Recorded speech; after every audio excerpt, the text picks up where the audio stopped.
Hello friends, welcome to Learning Web. আজি আমি CTETৰ English পেডাগজিৰ অন্য এটা টপিকৰ ওপৰত ক্লাছ লৈ আহিছোঁ। ইয়াৰে আগতে মই আৰু দুটা ক্লাছ দিছিলোঁ। তো যদি আপোনালোকে চাইছে কেনে লাগিছে সেই বিষয়ে কমেণ্টত জনাব। আৰু লগতে মই এটা কথা কৈ থৈ দিওঁ, যিবোৰ মানে কণ্টেণ্ট দি আছোঁ সেইবোৰ এক্সাম ৰিলেটেড হয় আৰু ইম্পৰ্টেণ্ট হয়। চ' সেই বিষয়ত আপোনালোকে বিশ্বাস ৰাখিব পাৰে আৰু আগুৱাই যাব পাৰে। চ' এই বিষয়ত ডাউট নাৰাখিব। এই বিষয়ত মোৰ কিছু অভিজ্ঞতা আছে, সেইকাৰণে মই আহিছোঁ। আৰু লগতে এটা কথা কৈ থৈ দিওঁ, আপোনালোকে চেনেলটো লাইক কৰিব, শ্বেয়াৰ কৰিব আৰু ছাবস্ক্ৰাইব কৰি ৰাখিব, যাতে আপোনালোকে নতুন নতুন নটিফিকেশ্যনবোৰ পাই থাকে। আৰু এই বিষয়ত আৰু এটা কথা কৈ থৈ দিওঁ, মই ইংলিছ পেডাগজিৰ ওপৰত দি আছোঁ CTETৰ। আৰু আপোনালোকে যদি অন্য টপিক বিচাৰে বা আৰু অন্যান্য গভৰ্ণমেণ্ট এক্সাম আছে সেইবোৰৰ কাৰণেও যদি ক্লাছ বিচাৰে তেনেহ'লে জনাব, মই চেষ্টা কৰিম কিমান দূৰ সম্ভৱ হয়। তো আজিৰ ক্লাছটো আৰম্ভ কৰোঁ আহক। যে আজিৰ ক্লাছটো হৈছে কি, টপিকটো হৈছে position of English in India. যে ভাৰতবৰ্ষত ইংলিছৰ পজিশ্যন কি সেই বিষয়ে আমি জানিম, ইয়াৰ স্থান কি সেই বিষয়ে আলোচনা কৰোঁ আহক। In India English is a second language. যে ভাৰতবৰ্ষত ইংলিছক ছেকেণ্ড লেংগুৱেজ, দ্বিতীয় ভাষা বুলি কোৱা হৈছে। It is used in administration, education, administration, science and technology, industry and commerce and so on. যে আমি জানো ইংৰাজী ভাষাটো বহুলভাৱে ব্যৱহাৰ হয়, যেনে আমাৰ শিক্ষা ক্ষেত্ৰত হওক বা প্ৰশাসনিক ক্ষেত্ৰত হওক, ইণ্ডাষ্ট্ৰি এণ্ড কমাৰ্চৰ ক্ষেত্ৰত হওক, ছায়েন্স এণ্ড টেকন'লজিৰ ক্ষেত্ৰত হওক, এনেকুৱা বিভিন্ন ক্ষেত্ৰত আমি ইংৰাজী ভাষাটো বহুলভাৱে ব্যৱহাৰ কৰোঁ। তাৰে পিছত আছে it is a link language that help people from different region of India to communicate with each other. যে ইংৰাজী ভাষাটোক কি বুলি কোৱা হৈছে, এটা লিংক লেংগুৱেজ, এটা সংযোগী ভাষা বুলি কোৱা হৈছে। কিয় সংযোগী ভাষা বুলি কোৱা হৈছে? কাৰণ আমি জানো যে আমাৰ ভাৰতবৰ্ষৰ বিভিন্ন ৰাজ্য আছে আৰু সেই প্ৰত্যেকখন ৰাজ্যৰে কি হয়, আপোনালোকৰ ভাষাবোৰ ভিন ভিন হয়। ইখন ৰাজ্যৰ পৰা সিখন ৰাজ্যৰ ভাষা বেলেগ হয়। গতিকে এখন ৰাজ্যৰ মানুহে আন এখন ৰাজ্যৰ ভাষাটো নাজানিব পাৰে। তেনে ক্ষেত্ৰত ইংৰাজী ভাষাটো এনেকুৱা একমাত্ৰ ভাষা যিয়ে সকলোকে সংযোগ কৰে। সেয়েহে ইয়াক কি কোৱা হৈছে, এটা লিংক লেংগুৱেজ বুলি কোৱা হৈছে, সংযোগী ভাষা। তাৰে পিছত চাম আমি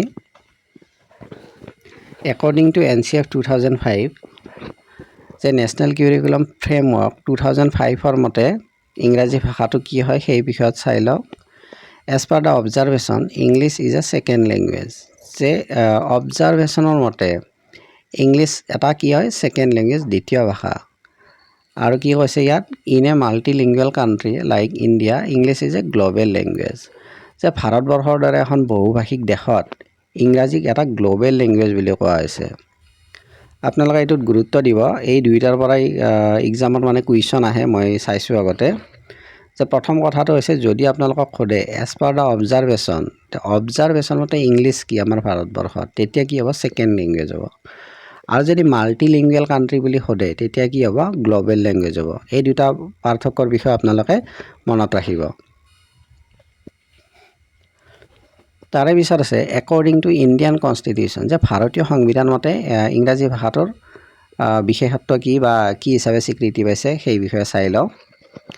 as per official language act 1963 article 343(1) Hindi is given the status of official language. প্ৰথমে আমি আগতে হিন্দীৰ বিষয়ে জানি লওঁ।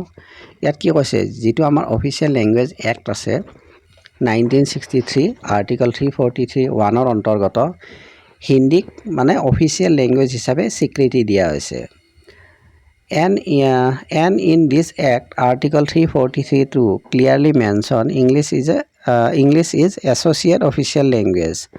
আৰু আমাৰ যি এই চেম এক্ট আছে অফিচিয়েল লেংগুৱেজ এক্ট 1963, এই চেম এক্টৰ ভিতৰতে কি হয়, আৰ্টিকল 43(2)ত স্পষ্টভাৱে উল্লেখ আছে যে আমাৰ ইংৰাজী ভাষাটো কি হয়, এছ'চিয়েট অফিচিয়েল লেংগুৱেজ, সহযোগী কাৰ্যালয়ৰ ভাষা। এই দুইটা কথাই আপোনালোকে মনত ৰাখিব, যে অফিচিয়েল লেংগুৱেজ এক্টৰ ভিতৰতে আপোনাৰ হিন্দী পৰিব, কি হ'ব, অফিচিয়েল লেংগুৱেজ। আৰু সেই চেম এক্টৰ ভিতৰত আৰ্টিকল 43(2)ত মেনশ্যন আছে ইংলিছ কি হয়, এছ'চিয়েট অফিচিয়েল লেংগুৱেজ হয়। এই বিষয়ত মনত ৰাখিব। ইয়াৰ বাবে বেলেগ বেলেগ এক্ট নাই, একেটা এক্টে হয়। অকল কি হ'ব, আপোনালোকৰ আৰ্টিকল 343 একে থাকিব। ইয়াত 1 আৰু 2, হিন্দীৰ ক্ষেত্ৰত 1 হ'ব আৰু ইংলিছৰ ক্ষেত্ৰত কি হ'ব টু হ'ব এইটো আপোনালোকে গুৰুত্ব দি চাব তাৰে পিছত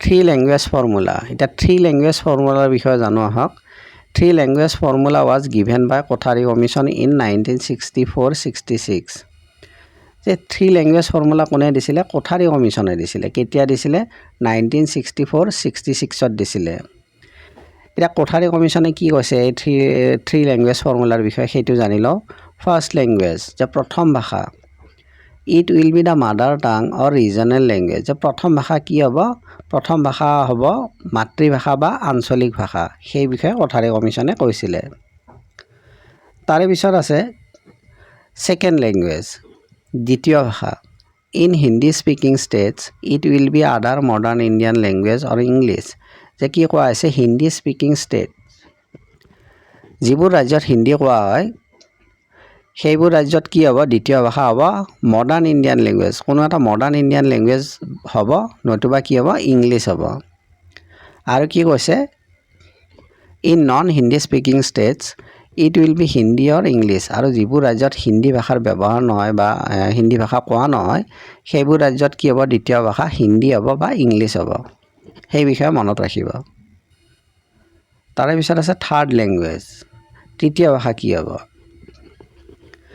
in Hindi speaking states it will be English or other modern Indian language not studied as the second language এতিয়া তৃতীয় ভাষাৰ কথা কি কোৱা আছে যিবোৰ ৰাজ্যত হিন্দী কোৱা হয় সেইবোৰ ৰাজ্যত তৃতীয় ভাষা হ'ব ইংলিছ নতুবা মডাৰ্ণ ইণ্ডিয়ান লেংগুৱেজ এটা হ'ব কিন্তু এই দুটা কি হ'ব নোৱাৰিব studied as the second language মানে কি দ্বিতীয় ভাষা হিচাপে ব্যৱহাৰ কৰিব নোৱাৰিব তেতিয়াহে তৃতীয় ভাষা হিচাপে ব্যৱহাৰ হ'ব সেইটো মনত ৰাখিলে হ'ল তাৰে পিছত ইয়াত এটা নোট দিয়া আছে চাই ল'ব the aim of third language formula is to promote multilingualism and national harmony যে থাৰ্ড লেংগুৱেজ ফৰ্মুলাৰ উদ্দেশ্য কি আছিলে কোঠাৰী কমিশ্যনে যে থাৰ্ড লেংগুৱেজ ফৰ্মুলা আনিছিলে তাৰ উদ্দেশ্য কি আছিলে ই কিয়ক প্ৰমোট কৰে মাল্টিলিংগুৱেলিজমক প্ৰমোট কৰে মানে বহুভাষিকতাক প্ৰমোট কৰে আৰু কি কৰে ই নেশ্যনেল হাৰমনি বৃদ্ধিত সহায় কৰে এইটোৱে আছিল থ্ৰী লেংগুৱেজ ফৰ্মুলাৰ উদ্দেশ্য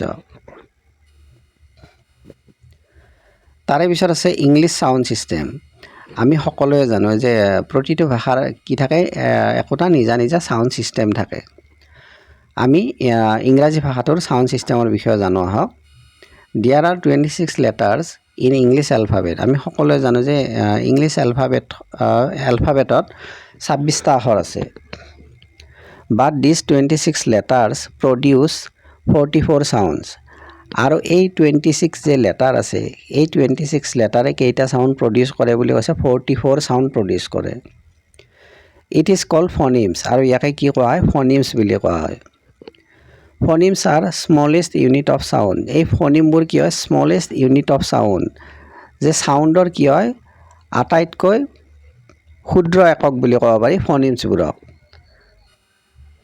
These sounds are divided into two parts.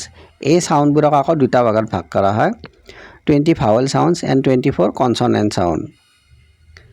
Vowel sounds এতিয়া vowel soundৰ বিষয়ে জানিম আহক These 20 vowel sounds again divided into two parts. এই যে 20টা vowel sound আছে ইহঁতক আকৌ দুটা ভাগত ভাগ কৰা হয় কি আছে প্ৰথমতে আছে মনপথং 12 মনপথং কেইটা আছে 12টা ইয়াক আকৌ কি কোৱা হয় পিয়ৰ ভাৱেল সাউণ্ড বুলি কোৱা হয় ইয়াতে মই ব্ৰেকেটত দিছো সিঙ্গল ভাৱেল সাউণ্ড ইয়াক পিয়ৰ ভাৱেল সাউণ্ড বা কি কোৱা হয় সিঙ্গল ভাৱেল সাউণ্ড বুলি কোৱা হয় তাৰে পিছত আছে ডিপথং এই ডিপথংছ কেইটা আছে আপোনাৰ 8টা আছে ইয়াক আকৌ কি কোৱা হয় ডাবল ভাৱেল সাউণ্ড ব্ৰেকেটত দিছো মই চাই ল'ব combination of two vowel sounds in a single syllable যে এটা সিলেবলত কি থাকে দুটা ভাৱেল সাউণ্ডৰ এটা কম্বিনেশ্যন থাকে সেই কাৰণে ইয়াক ডাবল ভাৱেল সাউণ্ড বুলি কোৱা হয় ইয়াতে এটা নোটছ আছে চাই ল'ব the study of sound system of a language is cold